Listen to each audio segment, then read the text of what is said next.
Groundnut powder, పచ్చిమిర్చి paste, పాలాకు, పచ్చి కొబ్బరి తురుము, ఆనియన్స్, క్యాబేజ్ మీకు కావాలంటే వేసుకోవచ్చు, లేదంటే స్కిప్ చేసుకోవచ్చు, సొరకాయ తురుము, క్యారెట్, కొత్తిమీర, బియ్యపిండి.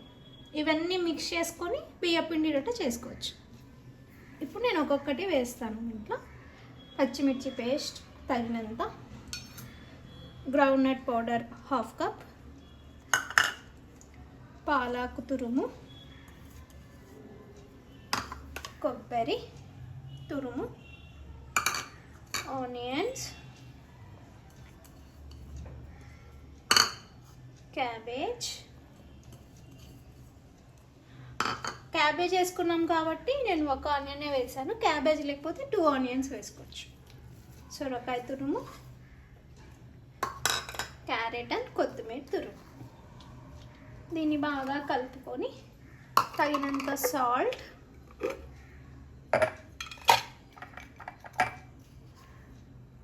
రుచికి తగినంత సాల్ట్ వేసుకొని ఫస్ట్ బాగా మిక్స్ చేసిన తర్వాత మళ్ళీ వాటర్ వేసుకోవాలి తగినంత. కొంచెం స్మూత్గా కలుపుకోవాలి, రొట్టెలు బాగా పలుచగా వస్తాయి.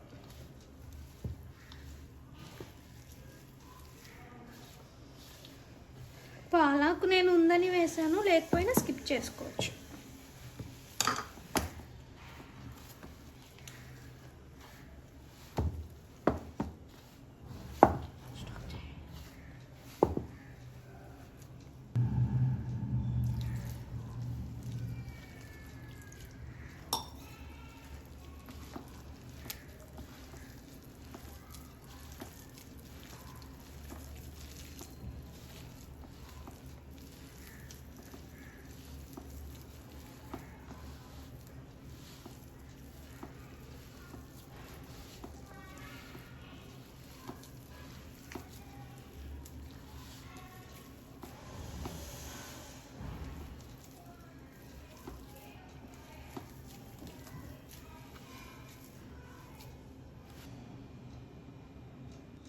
ముందుగా ఆయిల్ ఇది ఓలిగా పేపర్ అంటారు, మా సైడు దొరుకుతుంది. రొట్టెలకి అన్నిటికీ మేము దీన్నే యూజ్ చేస్తాము.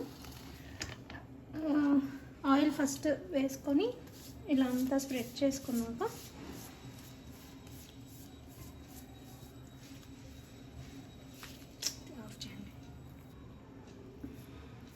ఇలా తీసుకొని హ్యాండ్కి ఆయిల్ వేసుకొని రొట్టెలాగా తట్టుకోవాలి.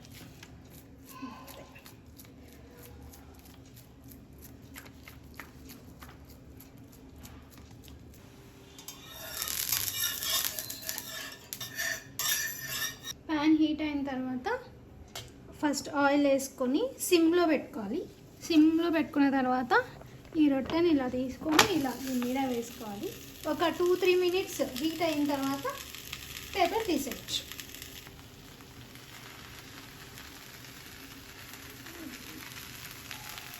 ఇప్పుడు ఐరన్ చుట్టూ వేసుకోవాలి స్లైట్గా, ఎక్కువ ఆయిల్ అని పట్టదు.